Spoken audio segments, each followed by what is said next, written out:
sur le problème. Nous sommes avant tout un média de solution, c'est vrai. Quand on va dire à un journaliste aujourd'hui, voilà, de parler uniquement de solutions, voilà, c'est pas très évident, étant donné qu'à l'école du journalisme, déjà, on dit que le journaliste s'intéresse d'abord au train qui arrive en retard. Et le train qui arrive en retard dans la situation actuelle, c'est que le changement climatique engendre, par exemple, une situation inédite de sécheresse en Afrique de l'Est ou au Sahel. Mais nous nous concentrons davantage sur les solutions et les solutions d'adaptation et de résilience. C'est la marque de fabrique, par exemple, d'Afrique 21, qui met en avant dans la couverture de ces sujets des thématiques d'agriculture face au climat ou toute autre solution de résilience. Et donc, c'est ainsi que Afrique 21 a conçu sa ligne éditoriale et ainsi participe à la sensibilisation sur le changement climatique. Chloé. Ok, merci beaucoup. C'était très intéressant. C'est vrai que nous, à Climate Change, je sais que vous avez lancé des formations dédiées aux journalistes, parce que c'est vrai que c'est un vrai enjeu, en fait, d'arriver à former les journalistes sur ces thématiques-là. Et donc, c'est super intéressant d'avoir des médias comme Afrique 21 qui sont des médias sur ça. Donc, à présent, on va passer un petit peu plus à la partie projet et terrain, avec Berthe, qui va nous parler d'un projet récent lancé par Aide et Action, pardon, donc, qui est une association internationale de développement par l'éducation. Donc, c'est vraiment le cœur de métier. Et j'ai bien aimé le slogan d'Aide et Action qui est « L'éducation change le monde ». Et donc, on voit qu'ils commencent à intégrer beaucoup l'environnement, en fait, finalement, dans les projets qui ne sont pas forcément centrés initialement sur cette thématique-là. Donc, Berthe, vous allez peut-être pouvoir un peu plus nous présenter ce qu'il en est du projet ACT. Merci. Bonsoir à toutes et à tous.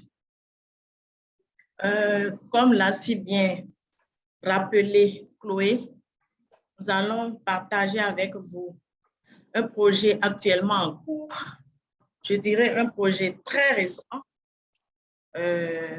dénommé Action pour la citoyenneté par et pour tous les enfants par l'éducation, en abrégé ACT Afrique, et le rôle de l'éducation comme accélérateur du développement durable. Ce projet se déploie actuellement dans 4 pays de l'Afrique de l'Ouest, donc c'est un projet multi-pays, le Bénin, le Burkina Faso, le Sénégal et le Togo. Et conformément aux orientations, au fil conducteur que nous avons reçus des organisateurs, nous allons parcourir 2 préoccupations. La première, ça concerne une présentation succincte en quelques mots du projet. Et la deuxième préoccupation va mettre en lumière la place de l'éducation dans la lutte contre les changements climatiques. En ce qui concerne la première préoccupation, c'est-à-dire la présentation du projet en quelques mots, c'est un projet assez récent qui a démarré en septembre 2021. Et il entend promouvoir les droits citoyens des enfants et des jeunes, les positionner, les accompagner comme des acteurs directement impliqués dans la restauration de la cohésion sociale et la protection de l'environnement dans leur pays. Si vous avez bien suivi le titre même du projet, il met déjà en lumière les porteurs du projet et la finalité visée. Et en termes d'objectifs global, le projet se propose de contribuer à un meilleur accès aux droits en renforçant le pouvoir d'agir des enfants et des jeunes en tant qu'acteurs du changement en matière de citoyenneté, de cohésion sociale et de développement durable. Comme cible directe, nous avons les enfants des écoles primaires publiques, donc dans la tranche d'âge 6-15 ans, de 50 établissements, soit 37 881 écoliers à impacter et 820 enseignants. Pardon. En ce qui concerne les associations de jeunes, ils se situent dans une tranche d'âge de 15 à 35 ans avec, comment dire, un défi de pouvoir en toucher 100, une centaine. Comme cible indirecte, il y a les bureaux des associations des parents d'élèves, les collectivités locales, les services déconcentrés de l'État, et notamment en ce qui concerne l'éducation, les eaux et forêts, la jeunesse. C'est vraiment les principaux services avec lesquels nous avons travaillé, mais aussi le ministère de la Famille et le ministère de la Famille et des Femmes. Il y a aussi les communautés, les ONG intervenant, quel que soit leur statut, les ONG intervenant dans le domaine, les associations des représentants des quartiers, des enseignants et les conseils des jeunes. Comme thématique développée, nous avons la citoyenneté, le vivre ensemble et le développement durable. Je pense que Chloé l'a également rappelé. La citoyenneté, c'est une thématique assez vaste, mais nous avons fait l'option de rester collés au sujet qui nous rassemble. Donc, tout ce qui tourne autour du changement climatique, tout ce qui va dans le sens du respect des textes et lois en la matière et tout ce qui va dans le sens de la protection de l'environnement pour rester vraiment collé au thème.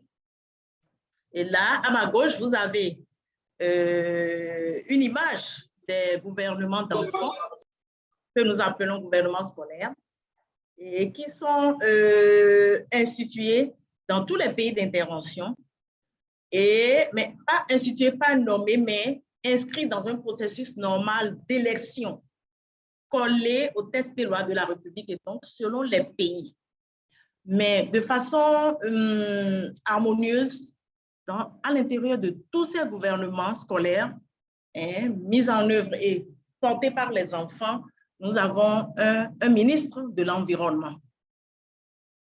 À ma droite, vous avez là, nous sommes au Togo, vous avez l'inspecteur de l'enseignement primaire qui est descendu pour procéder au lancement officiel des activités des 7 gouvernements scolaires installés par le projet. En ce qui concerne la démarche méthodologique, toujours ici, je vais beaucoup plus mettre l'accent sur l'innovation. Alors, l'innovation ici, quand on s'en tient à la démarche, ça concerne l'approche orientée changement et une approche qui met les cibles directes au cœur de la mise en œuvre à partir de la formulation des goulots d'étranglement. Donc, au départ, même depuis en amont, même avant l'écriture du projet, ces cibles, notamment les jeunes, les enfants, les enseignants, les services de santé, sont écoutés à travers un diagnostic rapide. Mais après l'obtention de financement et le démarrage effectif du projet, étant donné qu'il y a souvent des réformes institutionnelles, des changements, des éléments nouveaux du point de vue contextuel, on refait un peu ce diagnostic-là pour s'assurer qu'il y a stabilisation, il y a quelque chose de trop, il y a quelque chose de moins. Alors, donc, nous avons fait également cette option. Et aujourd'hui, autour des enjeux environnementaux, nous sommes d'accord avec les principales cibles que nous avons acté une démarche de résolution de problèmes. Et avec eux, dans sa position d'appui accompagnateur aux dynamiques communautaires, Aider Action les accompagne à identifier les problématiques.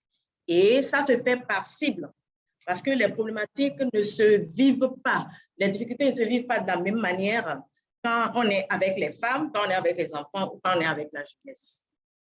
Et donc, quand nous avons pu mettre en avant un diagnostic relatif à la protection de l'environnement et qui met en exergue les pratiques et leurs conséquences.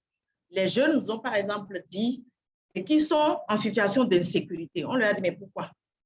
Ils nous ont dit, mais il y a plusieurs types d'insécurité. Il y a le sous-emploi, il y a le chômage, il y a aujourd'hui la non-maîtrise des saisons. Et puis aujourd'hui, il fait très chaud. On ne sait plus vraiment quand est-ce qu'il faut mettre en terre, quand il faut récolter. Et donc, il y a beaucoup de pertes pour ceux qui sont agriculteurs, tous ceux qui font les travaux de la terre. Et donc, tout ça, nous les avons mis en perspective et nous avons trouvé ensemble des solutions pour pouvoir mesurer le changement plus tard. Et donc, avant d'aller sur cette étape-là, nous les accompagnons à formuler une vision. Une vision à partir d'un rêve. On a rêvé que notre commune, on a rêvé que notre pays. Et en s'appuyant sur ça, maintenant, on les accompagne à définir le chemin de changement à travers des outils que nous avons déjà expérimentés.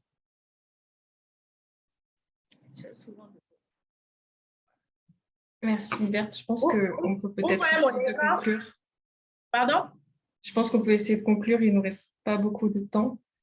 Peut-être parler un peu de la place de l'éducation dans tout ça et aussi rapidement des financements. La place de l'éducation, c'est beaucoup plus en termes d'éducation des jeunes, des enfants et des jeunes, en termes de thématiques émergentes, et le reboisement, les conséquences de la déforestation, en termes de démarches responsabilisantes, aide et action n'est pas en avant, en termes de semer les graines de l'importance des actions citoyennes et du respect de la promotion des droits à travers des espaces jeunes et des espaces jeunesse.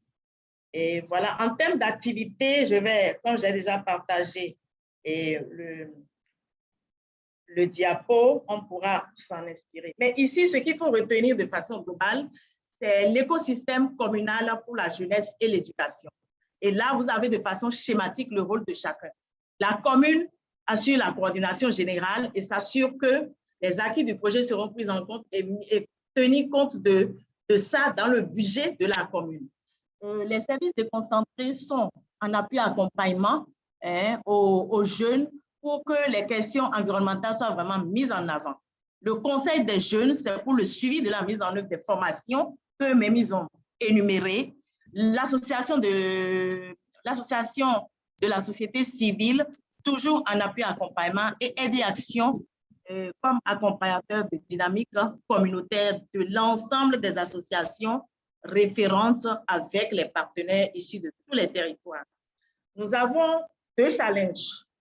Après le démarrage du projet, nous nous sommes rendus compte qu'il y a un challenge vraiment d'accroître la participation des femmes et l'émergence d'associations jeunesse féminines et investir également les espaces d'échange formels, d'échange et de partage entre enseignants. L'idée, c'est de faire en sorte que tous les acquis liés à cette thématique allant dans le sens de la protection de l'environnement pour réduire les effets du changement climatique puissent progressivement s'inviter dans les salles de classe pour avoir un impact direct sur les enfants de façon individuelle. Je vous remercie. Merci beaucoup, Berthe. Ce qui est très intéressant et qui ressort aussi de votre intervention, c'est le rôle de la commune que vous avez souligné. Et on va justement donner la parole à une ville, Marseille, pour avoir un peu un exemple de coopération décentralisée, cette fois-ci, qui va intégrer les dimensions d'éducation et d'environnement. Et donc, Pierre, j'aimerais vous poser la question de savoir comment et pourquoi un tel projet a été monté et si vous pouvez un peu nous en dire plus sur le contexte et nous parler un peu de tout ça. Oui, merci Chloé, bonjour à tous.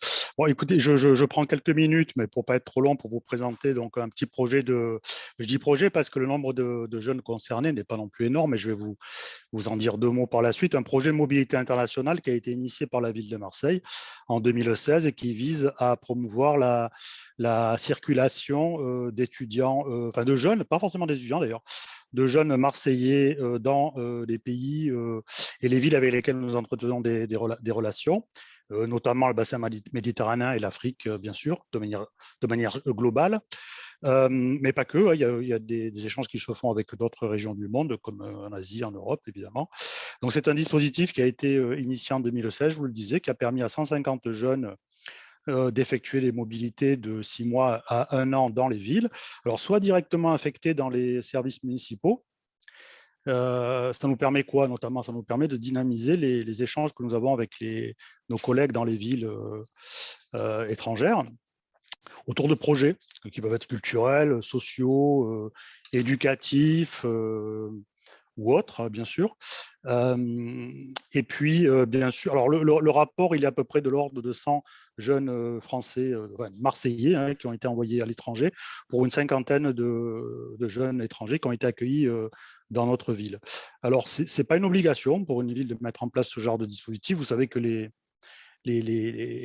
dispositifs d'encouragement à la mobilité internationale des jeunes, ils sont plutôt étatiques. Les régions en France investissent également, les villes un peu moins. Alors, vous allez me dire pourquoi on l'a fait. Ben, je vous l'ai dit, parce que d'abord, ça nous permet de faire voyager les jeunes, et nous ciblons quand même les jeunes qui ne sont pas forcément dans des parcours de formation ou alors qui n'ont pas d'opportunité de mobilité. Voilà, des deux côtés. Donc, que ce soit de l'étranger ou en partance de chez nous, ce sont des jeunes qui ont moins d'opportunités qui leur sont proposées. Alors, ce dispositif, c'est un dispositif qui est volontaire de la part d'une ville. Je vous l'ai dit, ce n'est pas une obligation. Sur le continent africain, aujourd'hui, on n'a pas percé beaucoup de mobilité. C'est faute de temps et de moyens pour démarcher et travailler avec des communes amis. On a des liens très anciens avec Dakar et Abidjan, hein, mais on a réussi jusqu'à présent à organiser des mobilités qu'avec Abidjan. Donc, c'est quelque chose qu'on voudrait poursuivre. L'essentiel des mobilités pour la partie sud par rapport à la position de Marseille ont été réalisées au Maghreb, pour l'essentiel, dans l'espace méditerranéen de manière générale, mais au Maghreb principalement. Donc, nous, on a vraiment la volonté de le déployer davantage avec l'Afrique de manière générale, l'Afrique francophone, bien sûr, pas en raison de nos liens, et puis de la facilité linguistique également, et des liens énormes qu'a également, non pas uniquement la France, mais Marseille. Vous savez que c'est une ville d'immigration, une ville avec énormément de diaspora, très active. Je peux vous citer notamment les Comoriens, qui sont vraiment très, très représentés dans notre ville. Donc, cette mobilité vers le sud, elle nous parle vraiment beaucoup. Je dis vers le sud parce que je suis avec vous aujourd'hui, et c'est vrai qu'on veut en faire un peu plus à l'avenir. Alors, comment on le finance, vous allez me dire? On le finance avec le soutien du ministère des Affaires étrangères français et avec un budget que dégage la ville de Marseille, qui a, bon an, mal an, on n'est pas sur des montants énormes, on est sur des promotions de 30 à 40 jeunes et pour un budget de 60 000 euros. Alors, ça ne suffit pas, bien sûr, 60 000 euros, mais il se trouve que donc on fait un appel à projet public et on confie à des acteurs associatifs qui sont spécialisés dans l'accueil des jeunes, l'intégration et la mobilité internationale. On leur confie la mission de suivre ces mobilités de jeunes, et charge également à elles de compléter financièrement en mobilisant les dispositifs existants de type Erasmus+, mais pas uniquement. Alors, l'impact pour une ville comme la nôtre, c'est quelque part, on fabrique un petit peu des ambassadeurs entre les pays. Ce sont des jeunes qui, pour une grande majorité, lorsqu'ils ont fait ce parcours de mobilité, trouvent un emploi derrière ou s'intègrent également dans les réseaux associatifs favorisant la coopération internationale. Donc, pour nous, par rapport à ça, c'est une plus-value. Ce n'est pas une mobilité diplômante, mais c'est une plus-value pour cultiver également la curiosité des jeunes et l'amitié entre les peuples également. Donc, par rapport aux enjeux que fixe Climate Change sur les questions d'éducation et la formation, c'est vrai qu'un petit dispositif porté par une ville avec 150 jeunes sur 4 ans ou 5 ans, c'est pas significatif, vous allez nous dire. Donc, on peut peut-être en faire plus, mais les financements et les capacités également d'accueil et d'envoi sont parfois limités. Donc, il faut aussi réfléchir à le vendre politiquement, et on continue à le faire, nous, dans notre direction des relations internationales, en essayant d'encadrer ces mobilités autour des grands enjeux, et notamment celui du changement climatique. Je vous dis ça pourquoi? Parce que politiquement, c'est davantage porteur lorsqu'on arrive à expliquer à un maire ou à son équipe qu'on a un programme phare, et c'est celui-ci sur lequel on va s'appuyer pour faciliter les mobilités des jeunes. Parce qu'après tout, on peut envoyer les jeunes faire à peu près tout et n'importe quoi à l'étranger ou les recevoir, mais c'est quand même mieux, y compris pour eux, de savoir qu'ils partent sur une mission qui est établie, suivie, qui a un intérêt pour la ville d'accueil, mais qui a également un intérêt pour la ville d'envoi. Alors, pour conclure, je vous dirais que c'est ce qu'on va faire à l'avenir, puisque Marseille a candidaté, a été retenu dans un appel à projet européen phare qui s'appelle les 100 villes climatiquement neutres d'ici à 2030. Bon, c'est un projet ambitieux, je ne pense pas qu'on sera neutre en carbone en 2030, mais en tout cas, on s'est inscrit avec 100 autres villes européennes qui ont été sélectionnées dans cet appel qui vise à tout mettre à plat pour essayer de tacler, comme disent les Anglais, tous les problèmes liés et les causes surtout du changement climatique. C'est dans ce cadre-là qu'on va essayer maintenant de faire passer la mobilité des jeunes, à l'entrée comme à la sortie, puisque dans notre dossier de candidature que nous avons déposé à Bruxelles, nous avons spécifié que nous voulions faire la transition écologique pour tous les Marseillais sur le territoire, sans exclure qui que ce soit, et que nous avions des liens forts avec le Sud, et que donc nous allions développer les accords de coopération et les projets concrets avec, de manière générale, le continent africain. Voilà, on fera ce qu'on peut faire. Donc, tout ça pour terminer, pour vous dire qu'on va essayer maintenant de l'installer dans une forme de véhicule vert, et qui va nous permettre à la fois sans doute de mobiliser plus facilement les financements extérieurs sur ce dispositif de mobilité. Et puis, on l'espère également, parce qu'on a quand même un tissu d'acteurs associatifs sur l'éducation à l'environnement qui est assez actif, et on aimerait bien davantage travailler sur les questions de citoyenneté mondiale et d'éducation aux questions environnementales. Voilà. Sachant qu'on a quand même la responsabilité partagée avec l'État de près de 80 000 écoliers à Marseille et de 500 écoles. Donc, ça nous met aussi face à nos responsabilités par rapport à ça. Voilà, bon, j'espère que je n'ai pas été trop lourd avec cette présentation. Et bien entendu, bon, c'est le témoignage d'une ville. Il y en aurait d'autres, mais voilà, je suis content d'être avec vous cet après-midi. Merci. C'était très clair, et c'est très intéressant de voir comment une ville peut faire cet effort d'intégrer dans sa politique globale cette thématique des échanges des jeunes, mais aussi le rapport à l'environnement, l'appel à projet auquel vous avez répondu, etc. etc. Et donc maintenant, on va passer à une présentation d'un projet qui sera bientôt mis en ligne sur notre cartographie de l'action, dont on vous mettra un lien dans le chat si vous ne la connaissez pas encore. Et donc, c'est un projet porté par des acteurs gabonais, notamment l'incubateur Akewa Accélérateur, et donc qui est à destination des enfants, et qui est centré aussi sur l'éducation à l'environnement. Donc, Stella, je vais vous laisser présenter un peu votre projet. D'accord, merci beaucoup Chloé. Bonjour à tous. Je suis Stella Noumi, responsable du pôle opérationnel de développement et recherche à Akewa Accélérateur. Et c'est un honneur pour nous d'être là aujourd'hui et de présenter devant toutes ces personnes connectées pour cette rencontre notre projet dénommé Éducation au changement climatique et au développement durable. Chloé, est-ce que tu peux mettre les diapos, s'il te plaît?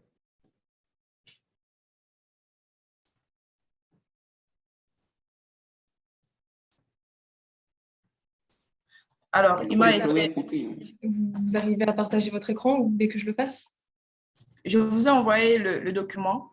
Ok, vous pouvez commencer, je vais le faire. D'accord. Alors, il m'a été demandé justement de présenter d'abord notre organisation, Akewa Accélérateur, présenter notre projet, et à l'intérieur, il fallait que il faut que je décrive l'initiative, présenter les objectifs du projet, les résultats attendus, les activités que nous avons prévues dans le cadre de ce projet, les difficultés rencontrées et les partenaires qui nous ont accompagnés dans la première édition de ce projet. Alors, qui sommes-nous concrètement? Akewa Accélérateur est une organisation non gouvernementale. OK. C'est bon au Gabon particulièrement, mais également en Afrique en général. Akewa Accélérateur, nous sommes aujourd'hui présents dans 7 pays, donc le Togo, le Gabon, le Cameroun, la RDC, la Côte d'Ivoire, le Sénégal. Et nous nous présentons aujourd'hui comme un centre de ressources et de compétences dédié à la formation spécialisée dans 5 domaines clés.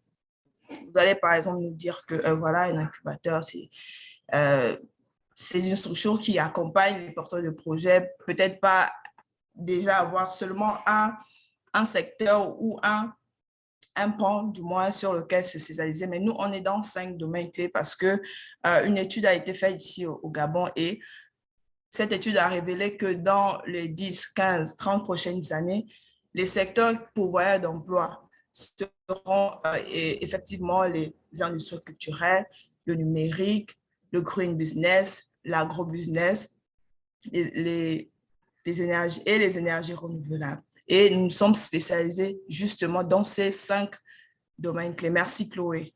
Alors, nous, au Gabon, Akewa Accélérateur, nous avons pour mission de faire la promotion de l'entrepreneuriat innovant. Peut-être pas innovant pour les autres, mais chez nous, ce qui était plus conseillé, si je peux dire ça comme ça, du moins la culture que nous avions, c'est que lorsque nous terminons nos études, c'était le fonctionnariat. La seule issue pour avoir un salaire, pour avoir un travail, c'était le fonctionnariat. Et nous, on a justement pour mission de faire la promotion de l'entrepreneuriat. Donc, emmener les jeunes qui constituent plus de 50%, plus précisément 59% de la population gabonaise, à s'intéresser à ce type d'entrepreneuriat-là. Et nous avons pour ambition, comme ça, voilà, de faire de l'innovation sociale. Donc, dire, celui qui a décidé d'innover dans un secteur qui n'est pas très connu, c'est-à-dire peut-être, je vais dire ça comment, la vente, par exemple, des vêtements et consorts, que celui qui a décidé de faire ça ne se sente pas moins utile ou moins important que celui qui a décidé de s'investir dans le domaine des nouvelles technologies, par exemple. Donc, voilà un peu Akewa Accélérateur. Slide suivante, s'il vous plaît. Alors, pourquoi est-ce que nous avons décidé de mettre en place ce projet d'éducation au changement climatique et au développement durable? Il faut déjà contextualiser. Il faut dire qu'actuellement, nous sommes, le monde est face à un défi qui est le changement climatique. Et tous les pays sont concernés. Et nous savons que chaque année déjà, il y a une grande rencontre qu'on appelle la conférence des parties où la question climatique est au cœur des débats. Toutes les parties prenantes y sont représentées, les jeunes, les communautés locales, tout le monde est là. Et parmi les pays qui prennent part chaque année, il y a le Gabon. Et le Gabon s'est engagé dans la protection de l'environnement. Ce n'est pas maintenant. On peut dire depuis 1992, déjà, le Gabon a participé au sommet de la Terre. Cela passe également par l'adoption de son code de l'environnement en 1993 ou encore par la mise en place de cet organe qu'on appelle le Conseil national climat, qui traite essentiellement de la question climatique en 2010, ou encore l'adoption de son plan, l'élaboration de son plan national climat en 2013 et l'adoption d'une loi justement qui fait la promotion du développement durable en 2014. Et le Gabon a été le premier pays africain à avoir présenté ses engagements pour la réduction des émissions de gaz à effet de serre lors de la COP de Paris en 2015. La préservation de l'environnement constitue une question de santé publique. Si notre environnement est en bonne santé et en bon état, tout le monde, du moins la santé humaine est préservée, l'éducation au changement climatique qui n'existe pas encore dans nos programmes scolaires actuels. Il faut dire qu'au Gabon, la question climatique n'est pas encore très répandue. Si vous arrivez même à l'université, rares sont les jeunes qui ont connaissance de ce que c'est le changement climatique, le développement durable, etc. Mais on constate également l'insuffisance de sensibilisation sur les questions climatiques et environnementales. Comme je disais, ce n'est pas encore très répandu. Et on s'est dit qu'il est nécessaire déjà d'engager les jeunes dans la lutte contre les changements climatiques et la promotion et la protection de l'environnement. On est sans doute, nous savons que cela passe aussi par la promotion des objectifs de développement durable, des cadres qui traitent de la question de l'éducation, le LD13 qui traite de la question de lutte contre les changements climatiques, etc. Diapo suivante, s'il vous plaît. Alors,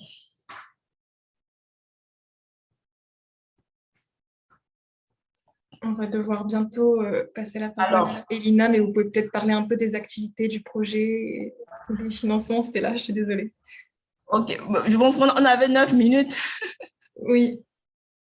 Ok, d'accord. Quelles sont les activités dans l'objectif général, hein, comme c'est présenté là, et justement de sensibiliser les jeunes scolarisés sur le développement durable, les effets du changement climatique et les gestes éco-citoyens afin de les inciter à mener des actions en faveur de la protection de l'environnement. Alors, quelles sont les activités que nous avons retenues dans le cadre de ce projet? La première activité a été l'atelier d'initiation au changement climatique, au développement durable et aux gestes éco-citoyens. L'idée, c'est ici de déjà permettre aux jeunes de connaître ce que c'est le changement climatique, ce que c'est le développement durable et comment eux, à l'école ou à la maison, à travers des gestes éco-citoyens, ils contribuent justement à la préservation de l'environnement.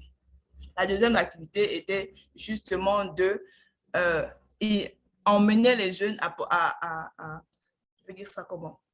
Amener les jeunes à planter des arbres, les impliquer dans le planting des arbres au sein de leurs établissements. Et la troisième activité a été justement la création d'un club vert, parce que nous, on vient faire le projet à prendre part, mais il fallait laisser je vais dire ça comment? Il fallait laisser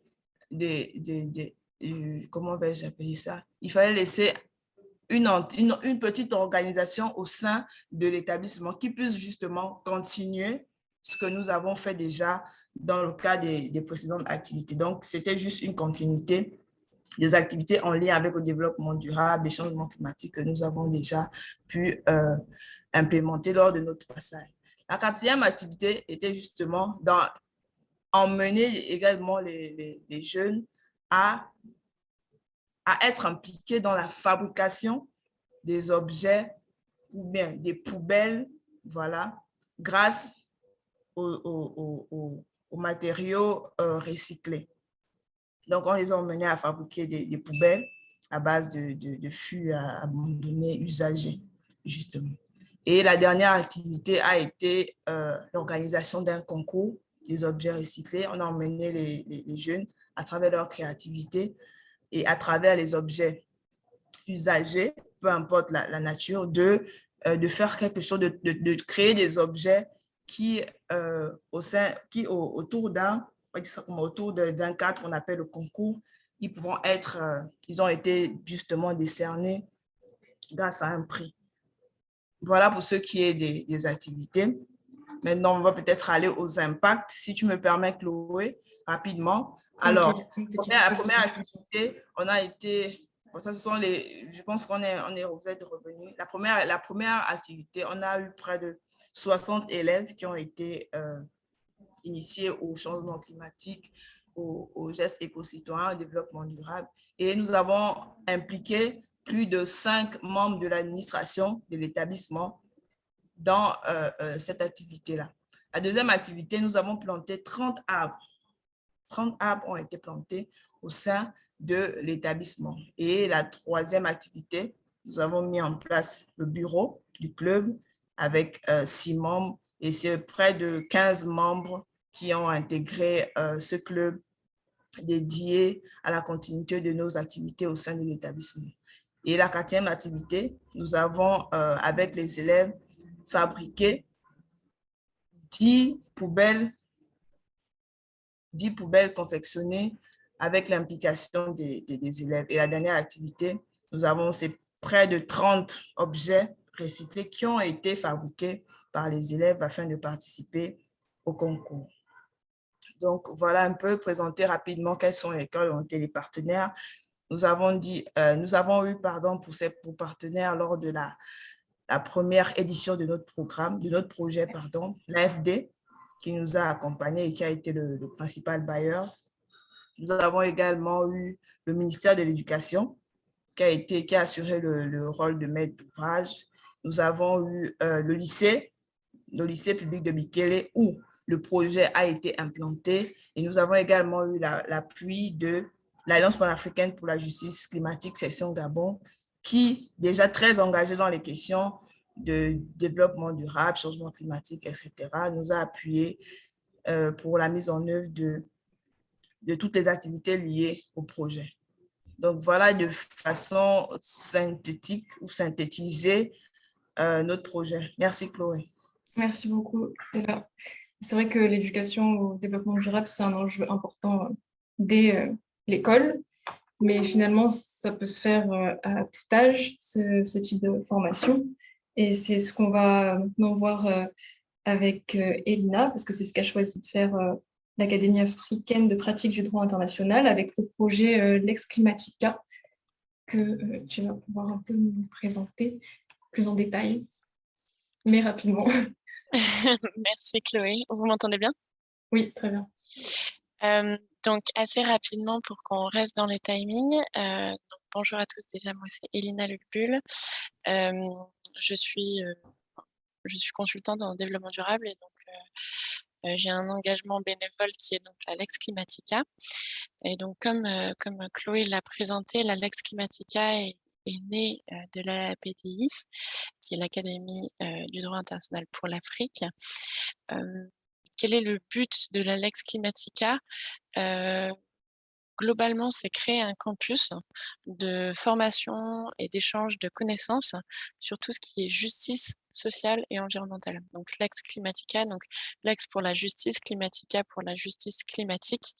Voilà, on l'a mentionné juste avant par les différentes personnes qui ont présenté leur projet, mais on est parti vraiment du concept que réchauffement climatique est intrinsèquement lié à tout ce qui est justice sociale, particulièrement en Afrique, tout simplement par le fait que le continent africain subit physiquement et socialement les effets du changement climatique. On est vraiment dans une dynamique mondiale où beaucoup de pays, on va dire occidentaux majoritairement, créent le changement climatique, donc créent un petit peu les émissions, et d'autres endroits géographiques subissent vraiment ces émissions-là sous forme de voilà, montée des eaux, sécheresse, beaucoup d'impacts physiques du changement climatique.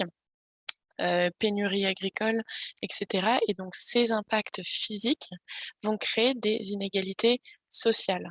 Donc voilà, c'est là-dedans qu'on conçoit vraiment cette liaison entre le changement climatique et la justice sociale, ce qui aboutit donc sur le concept de la justice environnementale. Donc la Lex Climatica, qu'est-ce que c'est? Donc c'est un projet où on essaye de diffuser beaucoup de connaissances sur la justice climatique, principalement à ce qu'on appelle la jeunesse africaine. Ce qu'on appelle par jeunesse, ça peut être à la fois des jeunes entrepreneurs, ça peut être des étudiants, ça peut être des jeunes agriculteurs. Voilà, donc on va dire que la tranche d'âge est quand même très, très large entre 15 ans et 35 ans. Ce qui se passe concrètement, ce que c'est que tous les 6 mois, on va avoir 3 jours de formation qui va être vraiment porté sur les enjeux de justice climatique. Donc, nous, dans notre association, ce qu'on fait, c'est qu'on essaye d'organiser pendant ces 3 jours beaucoup d'intervenants qui vont essayer de parler sur divers sujets. Et je vais vous montrer très brièvement un petit peu le type de sujet qu'on a sur, sur cette formation qui dure 3 jours. Donc ça, c'est notre association. Je vous partagerai les liens par la suite. Mais globalement,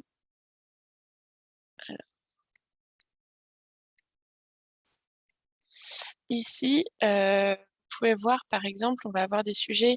Ici, on a un sujet sur la vulnérabilité au changement climatique avec les inégalités de genre. Donc, comment est-ce que les inégalités, par exemple, entre les femmes et les hommes peuvent être perçues au niveau du changement climatique, lesquelles vont être le plus victimes et que faire face à ça en termes de capacité climatique.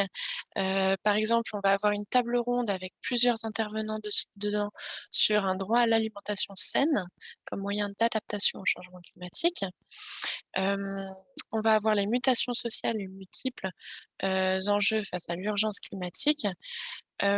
Et pour un autre exemple de conférence, donc vraiment type conférence, on va avoir tout ce qui est les contributions déterminées au niveau national. Donc, quels sont au final les engagements qu'on peut avoir au niveau des pays individuels en termes d'adaptation et d'objectifs climatiques et en quoi est-ce que ça va vraiment s'enregistrer dans un cadre régional et continental d'action climatique de l'Afrique. Ce qu'on fait en parallèle, c'est des ateliers d'intelligence collective et ça, c'est vraiment un aspect majeur de la Lex Climatica, c'est-à-dire qu'on va essayer de voir comment est-ce que communément, avec tous les participants de la formation, qu'est-ce qu'on peut mettre en place aujourd'hui à l'échelle de chacun sur le climat. Donc, il y a 1 an, par exemple, l'objectif final de cette école, on appelle ça l'école d'été, c'était de rédiger un plaidoyer pour l'IUCN qui avait lieu à Marseille et l'idée était vraiment de présenter aux acteurs de la communauté internationale du climat qu'est-ce que la jeunesse africaine pense de l'action climatique au niveau régional, qu'est-ce qui au final qu'est-ce qui est constaté, donc tout ce qui est dégâts climatiques, conflits sociaux, conflits armés, etc. Et qu'est-ce que la jeunesse africaine demande aux responsables africains et à la communauté internationale pour lutter contre ces impacts du changement climatique et une injustice climatique actuelle. Et donc ça a été fait vraiment lors de ces ateliers d'intelligence collective. Et donc, au cours de la formation, c'est vraiment mélangé entre des tables rondes, des conférences et des ateliers. On va ensemble réfléchir à un but précis. Et donc là, par exemple, c'était rédiger un plaidoyer sur la justice climatique en Afrique. Comment ça se passe concrètement Là, ce que vous pouvez faire, donc on a eu 2 écoles pour le moment, 2 formations. On en a eu une en septembre dernier qui a duré 3 jours. On en a eu une autre en février qui a duré également 3 jours. La prochaine formation qu'on a est donc en septembre. C'est le lundi, mardi, mercredi 26, 27, 28 septembre. Et tout le monde est invité à rejoindre, que vous viviez en Afrique ou pas, que vous soyez de tout profil, de toute origine. Et de tout milieu, que ce soit voilà, milieu professionnel, étudiant ou autre chose. On accueille vraiment tout le monde.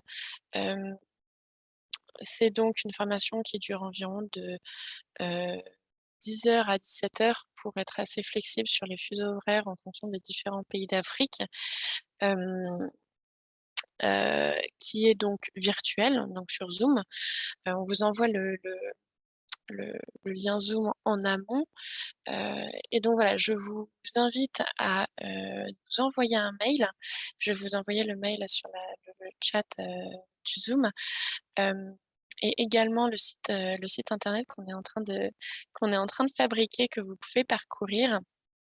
Et comme j'ai dit, nous avons une page LinkedIn et également Facebook pour que vous puissiez suivre un petit peu les actualités et parcourir un petit peu ce qu'on fait plus en détail.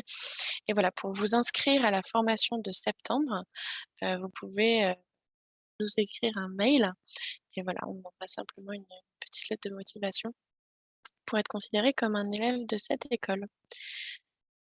Voilà, pour tout ça, je vais vous envoyer donc dans la barre de chat un petit peu les informations. Et puis, n'hésitez pas à me contacter si besoin. Et merci à toute l'équipe Climate Chance de nous avoir donné l'opportunité de parler dessus. Merci beaucoup. C'était très intéressant. Ça permettait un peu de voir ce que vous faisiez. Et moi, finalement, ce que je retiens un peu de toutes vos interventions, c'est qu'il y a ce volet éducation, formation, sensibilisation de différents publics, mais c'est aussi l'idée de soutenir et d'accompagner l'engagement, finalement. C'est quelque chose qui revient, la citoyenneté mondiale, la citoyenneté par rapport à l'environnement. Et donc, voilà, c'était très intéressant. Et je pense que je vais laisser maintenant la parole à Eva pour la conclusion de cette IMAG. On est presque dans les temps, mais pas tout à fait. Donc, on va faire court. Merci Chloé et merci à tout le monde d'avoir participé à l'IMAG d'aujourd'hui et notamment à nos panélistes qui ont fait des super présentations. Je suis tout à fait d'accord avec Chloé. Je pense qu'on a eu une très belle représentation aussi des différents types d'acteurs avec qui on travaille à Climate Change, que ce soit des ONG, des incubateurs, des villes. Ça a été vraiment enrichissant d'avoir cette diversité d'acteurs. Donc, merci encore de votre participation. En fait, vraiment, on est très pressé au niveau du temps. Donc, j'aurais voulu prendre des questions, mais je n'en ai pas vu particulièrement dans le chat, surtout des échanges de bonnes pratiques et des échanges de projets. Donc, merci à toutes les personnes qui ont pris le temps d'écrire leurs initiatives aussi sur le secteur éducation et formation sur le changement climatique et qui ont partagé ces informations-là dans le chat. Vraiment, l'IMAG, c'est toujours un peu difficile parce qu'on est coincé entre la diffusion de l'information, bien sûr, sur les différents secteurs qu'on traite au sein de Climate Change et avec nos coalitions africaines, mais aussi avec les petits moments d'interaction qu'on veut encourager, bien sûr, mais qui se fait souvent par la suite aussi. Donc, n'hésitez pas à nous écrire et on pourra relayer aussi vos questions auprès des panélistes ou auprès de nous-mêmes si vous avez des questions pour nous. Donc, je voulais surtout profiter en fait pour vous parler d'un événement Climate Change qui va arriver dans les prochains mois, c'est-à-dire le prochain sommet Climate Change Afrique qui aura lieu du 4 au 6 octobre à Dakar. Donc, encore une fois, on revient sur le continent africain pour organiser des moments de rencontre, des ateliers pour nos coalitions africaines, des sessions plénières également et des sessions focus sur des sujets spécifiques, que ce soit l'accès au financement, le rôle du genre dans l'action climat, etc. Donc, je voulais vraiment vous faire connaître, vous faire part de ces informations-là parce qu'on a lancé cette semaine une Save the Date pour vous inviter à participer à la conférence qui aura lieu en présentiel à Dakar. Je rappelle, du 4 au 6 octobre 2022. Et nous avons notamment lancé aussi un appel à contribution. La campagne, vous allez entendre un peu plus parler à partir de la semaine prochaine parce que la campagne sera vraiment lancée, mais un appel à contribution pour recevoir vos bonnes pratiques, vos actions concrètes, vos initiatives mises en place par vous-même, vous acteurs du climat, sur le terrain, que ce soit dans plusieurs secteurs, l'éducation, mais aussi les autres secteurs qu'on touche, donc l'éducation, l'énergie, mobilité, bâtiments durables, l'aménagement des villes, l'accès au financement climat, etc. Nous, on veut savoir plus sur vos initiatives pour valoriser en fait tout simplement ce qui se passe concrètement sur le terrain au sein de nos sommets et vous donner une place aussi pour pouvoir vous-même présenter ces projets dans un cadre très international avec des participants qui viennent de partout. Donc, n'hésitez pas à aller faire un tour sur notre site. Donc, j'ai dit que c'était le sommet Climate Change Afrique, mais ce sommet se fait dans le cadre de la semaine de la mobilité durable et du climat que nous co-organisons du coup avec Codatu, une organisation que vous connaissez peut-être qui travaille sur la mobilité, et le CETUD, qui est notre partenaire local, du coup, qui est une organisation sénégalaise qui travaille sur la mobilité également. Donc, focus cette année sur la mobilité, mais on touchera également à tous nos sujets phares de Climate Change, qui sont les sujets des coalitions africaines avec qui on travaille depuis 2018. Donc, faites un tour sur le site, vous pouvez aller voir l'appel à contribution si vous avez des projets à soumettre et que vous souhaitez voir valorisés dans le cadre du sommet. Mais il y a également tout le programme qui est en ligne, qui est en cours, mais à lequel vous pouvez aussi soumettre des propositions pour participer. Et nous avons aussi, du coup, bien sûr, des inscriptions qui ont été lancées depuis cette semaine. Donc, n'hésitez pas à aller consulter le site et à nous écrire si vous avez des propositions, des questions, ou des suggestions même sur ce programme, car il est en constante évolution, même si on a déjà les sujets phares bien définis. Voilà, donc merci encore Chloé d'avoir modéré cette IMAG et merci à tous les panélistes et les participants d'être restés jusqu'à la fin. Ça fait plaisir de voir que vous n'avez pas encore marre du virtuel. On reste. Mais voilà, ce sera surtout un plaisir de vous retrouver à Dakar en présentiel pour pouvoir enrichir en fait ces échanges avec vous et pouvoir être dans un cadre un peu plus favorable au renforcement de l'action climat aussi. N'hésitez pas, comme j'ai dit, à nous contacter si vous avez des suggestions, des propositions, des questions. On est à votre disposition. Et je vous donne rendez-vous du coup dans 2-3 semaines, c'est ça, pour le prochain IMAG qui sera sur l'agriculture. Le 9 juin. Le 9 juin pour le prochain IMAG. Et vous êtes totalement invités à participer également. Donc, à très bientôt. Merci à tous. Merci à notre interprète aussi qui est resté jusqu'à la fin. Donc, à très bientôt. Merci. Au revoir. Merci à tous. Au revoir. Au revoir, merci. Merci beaucoup.